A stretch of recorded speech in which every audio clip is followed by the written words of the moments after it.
Olá, meus amigos, Deus abençoe a sua vida, tudo possa ir bem contigo, sua casa, sua família, tudo que é seu, para a glória de Deus. Hoje quero falar dessa temática tão importante, vem o fim vem aí no livro de Ezequiel, lembrando que quando olhamos para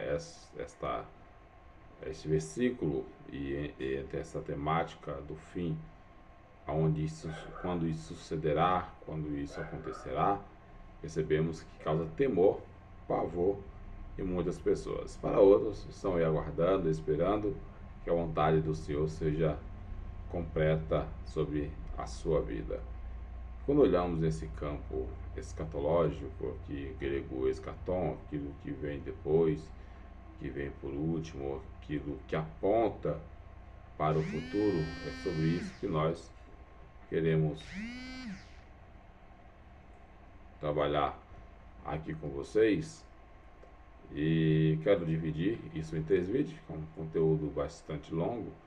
Eu quero aqui nesse primeiro momento trabalhar um pouco sobre a volta do Senhor Jesus Cristo, de forma bem simples.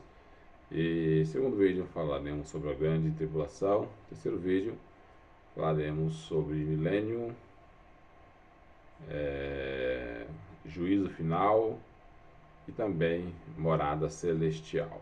Bom, então hoje trabalhamos aí sobre a volta do Senhor Jesus Cristo, lembrando que é muito difícil prever esse acontecimento, quando o Senhor Jesus Cristo virá, porque esses são os mistérios de Deus, que está preservado com Ele, então não tem como a gente fazer esse tipo de especulação, mas a Bíblia nos dá alguns relatos que nos fazem abrir os nossos olhos, entender que a qualquer momento o Senhor pode aparecer diante das informações bíblicas que temos relacionado a isso, né?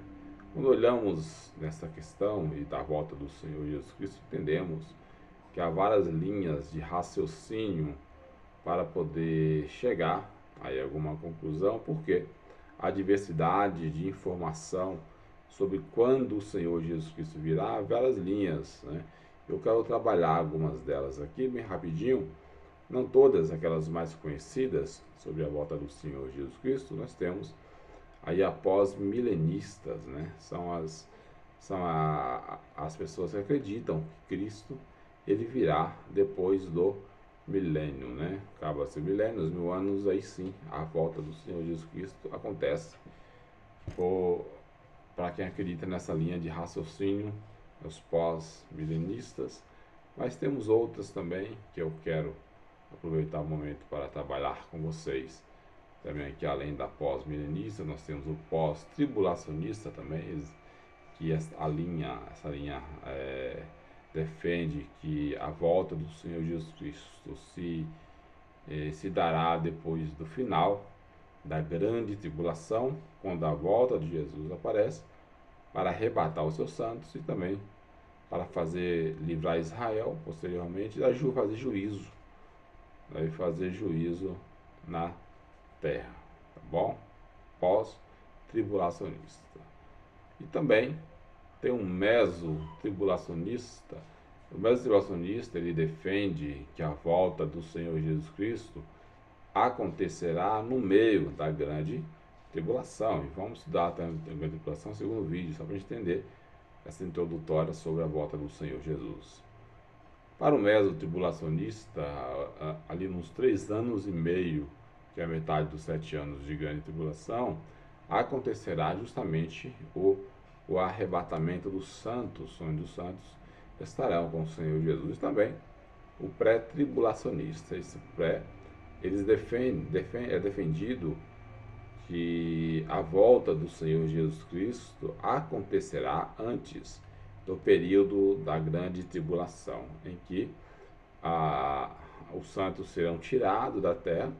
Aí inicia-se o processo de tribulação, por sem ausência daqueles que foram arrebatados. É dentre essa linha de raciocínio que eu quero trabalhar com vocês agora nesse momento, tá bom? Pré-tribulacionista. Interessante também informar informá-los que em relação ao Senhor Jesus Cristo, a única unanimidade que existe entre essas linhas de pensamento sobre a volta do Senhor Jesus é que ele vai voltar. Isso é um fato entre essas linhas de pensamentos relacionadas à volta do Senhor Jesus. É que ele vai voltar. A divergência é justamente nas questões, em questão de data, de processos em si, mas existe ainda essa unanimidade entre ambas as linhas de raciocínio da volta do Senhor Jesus Cristo. Quando falamos da volta do Senhor Jesus, como será?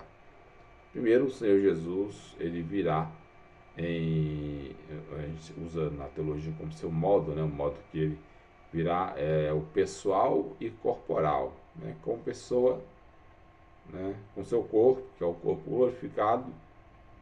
Atos 1 e 11 se apresenta dessa forma, e ele virá buscar a sua igreja não em espírito, mas com o seu corpo, né? A igreja, os santos, o Senhor, e virá isso na linha pré em duas fases. Primeira fase nos ares, para arrebatar os santos, e segunda fase na companhia dos santos, para ali livrar Israel e dar juízo à terra, tá bom?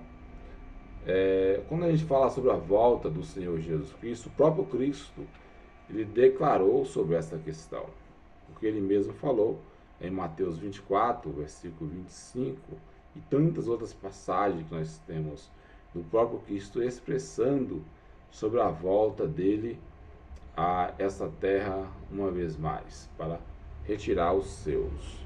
Também os anjos testificaram sobre a volta de Jesus. Atos 1 e 11, Lucas 1, 32 e 33 são versículos que nos dão embasamento sobre a volta de Jesus sendo testificada pelos próprios anjos. Jesus falou, os anjos falaram, e também os apóstolos, eles também confirmaram a sua parte verbal sobre a volta do Senhor Jesus Cristo em inúmeras passagens sobre isso. Você pode acompanhar depois, Marcos capítulo 13, versículo 26, 1 João capítulo 3, do verso 1 ao verso 5, livro de Tiago, capítulo 5, versículo 7, 1 Tessalonicenses 4, do versículo 13 ao versículo de número 18.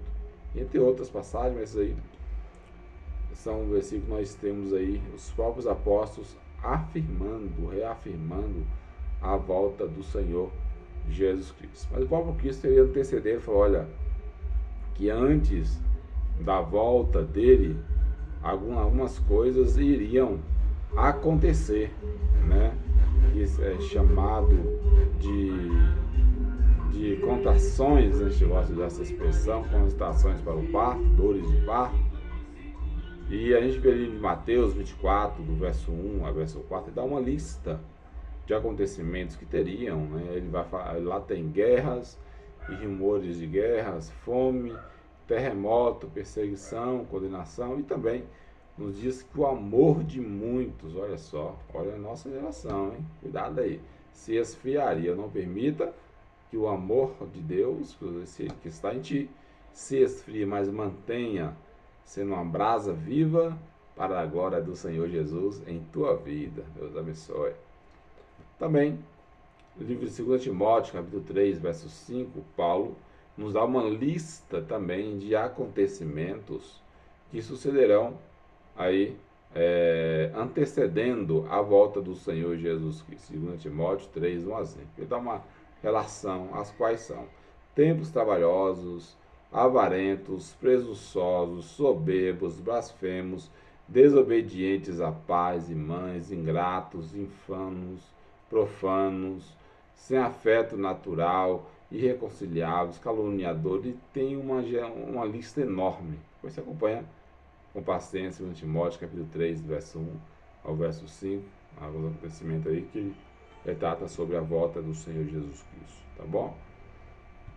E os propósitos da vinda do Senhor Jesus? Para quê? Para que isso aí? Primeiro, em relação aos santos para ressuscitá-los dentre os mortos, que é aqueles que já morreram. Um dos propósitos é ressuscitá-los dentre os mortos, né? Para os vivos, ressuscitar os mortos para transformá-los, tá bom? Para os vivos é simplesmente para transformar os vivos, tá? Transformar a matéria, a carne dos vivos. E também para poder arrebatá-los para a sua glória, para estar com o Senhor.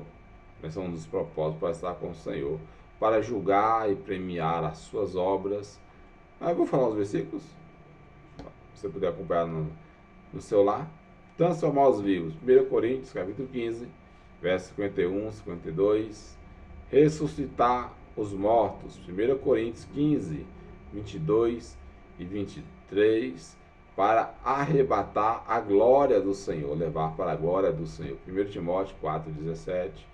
Para julgar e premiar as obras. 2 Coríntios, assim também, 1 Coríntios, capítulo 3, verso 12 ao verso de número 15, né? E também para estabelecer os seus santos nos lugares celestiais. Olha Apocalipse, capítulo 21, verso 2, 9, 10 e João 14, capítulo 14, verso 2 e versículo de número 3, tá? Mas vamos lá, falar um pouco sobre as características que nós teremos do nosso corpo quando o arrebatamento acontecer. Olha, isso é importante, presta atenção. Primeiro, o crente terá um corpo remido, perdoado, lavado, como Romanos capítulo 8, versículo 23. Depois, identificado com o corpo de Cristo. Não é igual ao corpo de Cristo. A gente fala, meu corpo será igual ao corpo do Senhor Jesus. Não, não é. É identificado, é semelhante, as traduções aí varia, mas é ali parecido, né, no sentido de que o corpo terá toda a condição de estar vivendo nas mansões, na cidade celestial, tá bom? E é um corpo dado por Deus, que está ali em 1 Coríntios 15, 38, tá bom? 1 Coríntios 15, 38, semelhante ao corpo glorificado de Cristo. 1 João 3 e 2, será real, não é espírito, né? Nós teremos nosso corpo, nossa matéria real, lá, glorificado, mas real. Lucas 24, versículo 39, nós seremos reconhecível, na nossa memória não vai apagar. A gente quer achar, a nossa memória vai apagar. Não, pelo contrário, Atos 7, 55, 56 não dá outra informação. Mas nós teremos a nossa memória reconhecível, né? Nós chegaremos lá, nós lembraremos de que nós somos, tudo, para até mesmo entender o processo que foi para chegar até ali. Não é como a gente passa e vai lá, deleta a memória, né? Vamos delete. Não, nós temos um corpo glorificado, a qual a pecaminosidade não herdará em nós, tá bom?